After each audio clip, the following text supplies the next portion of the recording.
Olha só, gente, os profissionais de saúde começaram a ser vacinados hoje contra a gripe A. O estado enfrenta um surto do H1N1. Só este ano já foram registrados 372 casos da doença. 55 pessoas morreram, 8 pessoas morreram só aqui na capital. Ao todo, 532 mil profissionais de saúde devem ser vacinados. E aí, a partir do dia 11 de abril, segunda-feira da semana que vem, a vacinação será ampliada para outros grupos. Para falar sobre o assunto, estou recebendo hoje aqui a Maria Lígia Ramos. Ela é coordenadora de imunização da Secretaria Municipal de Saúde. Boa tarde, obrigada por ter aceitado o nosso convite. Eu que agradeço. Como é que vocês estão preparados na Secretaria Municipal, nos postos de saúde do município de São Paulo, para esse momento da vacinação?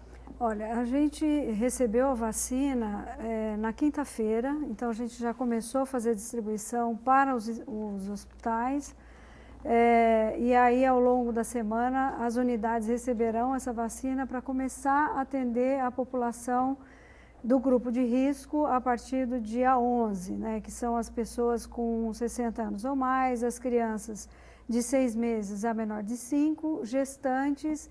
E também uma decisão da Secretaria foi incluir neste primeira semana a vacinação da população indígena aldeada. Isso a partir de? Do dia 11 também. de abril. Essa população indígena também. Isso, eles entram no grupo de risco. Ele faz parte... Privilegiado, determinado, quer dizer? Já há alguns anos, né, desde 2010... Aliás, já bem antes disso, mas praticamente entrou como um grupo a partir de 2010, quando houve a primeira circulação mundial, que houve a pandemia em 2009 do H1N1. Uhum. Então, antes a campanha era voltada somente para as pessoas com 60 anos ou mais e pessoas que faziam parte de algum grupo de risco. Com doença crônica, doença por exemplo. crônica, isso. E aí, a partir de 2010, houve a ampliação da faixa etária, houve a ampliação de alguns grupos e a população indígena, então, entrou neste ano. Então, desde então, a gente vem vacinando este grupo. A partir do dia 18 de abril, que é na outra segunda-feira, né, a inclusão das puérperas e das pessoas com doença crônica. Então, pessoas que são portadoras de doenças cardíacas, pulmonares, renais, hepáticas, pessoas que têm diabetes, as pessoas que têm síndrome de Down, obesos, todos entrarão a partir do dia 18. E no dia 30 haverá um dia de mobilização nacional, então o município também participará. Que aí é quando começa oficialmente, né? Porque aqui no estado de São Paulo, na prefeitura, na capital, a gente está com uma vacinação antecipada. Maria Lígia, antes da gente continuar conversando, vou te convidar para acompanhar comigo as informações da Priscila Cash, que ela esteve hoje no HC para o lançamento oficial aí dessa campanha antecipada, dessa vacinação antecipada aqui no estado de São Paulo. Vamos ver. Priscila, boa tarde. Boa tarde, Márcia. Boa tarde a todos. Nessa primeira semana de vacinação antecipada contra a gripe, mais de 530 mil profissionais de saúde de hospitais públicos e privados da capital e da região metropolitana de São Paulo vão ser vacinados. A partir de segunda-feira que vem, outros quase 3 milhões de pacientes vão ser vacinados, desta vez dos seguintes grupos prioritários: crianças de 6 meses a 5 anos de idade, idosos e gestantes, também da capital e da região metropolitana de São Paulo. Para outras cidades do estado e para outros grupos, a vacinação segue o calendário do Ministério da Saúde e começa no dia 30 de abril. Lembrando que as vacinas foram disponibilizadas em 67 municípios da região de São José do Rio Preto na metade do mês, mas isso aconteceu com vacinas de 2015, então as pessoas vacinadas também vão ter que participar dessa vacinação nacional que começa no final de abril. Isso porque as vacinas têm composições diferentes. De acordo com os dados divulgados sobre a incidência de gripe no estado, desde o início do ano até 29 de março já foram notificados 465 casos da doença e 59 mortes. Márcia. Maria Lígia, como é que vocês estão entendendo esse momento? Por que houve essa antecipação do surto? Por que houve o surto de H1N1 aqui na capital, no estado? Tem várias hipóteses, né? Não se tem ainda uma linha definida do que aconteceu, o que causou essa antecipação. Já desde o final do ano passado, em torno de novembro, começou a se observar um aumento dos casos de H1N1, né? Então, uma coisa que não é comum, né? Naquela época? Nessa época, porque o período de maior circulação é durante o período de inverno, né? E a tendência no verão é praticamente não ter casos, mas já desde o final do ano passado já se observa um aumento.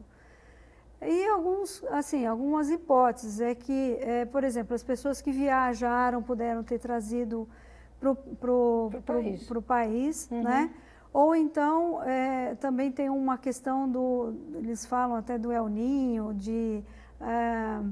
no ano onde tem um inverno quente, no ano seguinte aumenta o número de casos da influenza. Não se sabe muito bem a relação, mas que já tem se observado isso também. Que tem se repetido. Bom, o fato é que a doença está aí, ela mata, infelizmente, a gente tem que tomar todos os cuidados. Eu queria então que você agora conversasse, como se estivesse conversando com uma dona de casa, com a mãe de uma criança. Qual é a orientação que você dá para essa mãe? O que a gente tem que cuidar, o que a gente tem que evitar? O que você diria que é fundamental nesse momento? Olha, é fundamental lavar as mãos, sempre. Independente do cuidado que for fazer, né, sempre lavar as mãos e evitar lugares fechados, né?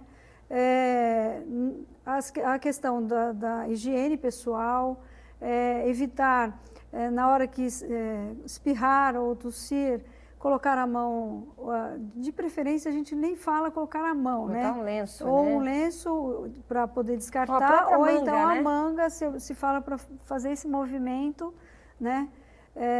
Para poder proteger também as outras pessoas. Sim. E a lavagem das mãos é fundamental. Quando não tem essa possibilidade, usar álcool gel. Agora, deixa eu te perguntar uma coisa. Que sintomas que você diria que levam à necessidade de procurar um hospital? Porque até procurar um hospital, gente, nesse momento não é legal. Porque o hospital tem um monte de gente que está contaminado. Se você está achando que você pode estar, mas você não está contaminado, só o fato de você ir até o hospital pode acabar te contaminando. Então, o que você diria que é assim, olha, se acontecer tal coisa, aí sim, procure o hospital. Antes disso, evite ou faça a medicação em casa. Nesse sentido, qual seria o alerta? Olha, é importante as pessoas que têm comorbidade, alguma doença crônica, ficar mais atento aos sintomas, porque são essas pessoas que correm mais riscos. Né? Mas os sintomas, ele é de início súbito, né? A pessoa começa a ter febre alta, em torno de 39, né? Tem tosse, coriza, dor de garganta é um dos sintomas também. O mal-estar mesmo da pessoa ficar prostrada, quer dizer, ela não tem ânimo de... Dor no corpo. Dor no corpo. Não tem ânimo até de executar uma atividade rotineira que se faz. Né? Então, ela difere do resfriado comum por ser um de sintoma mais exacerbado. Tudo que você falou acontece na gripe, mas nesse caso acontece mais forte. É mais forte e de início súbito.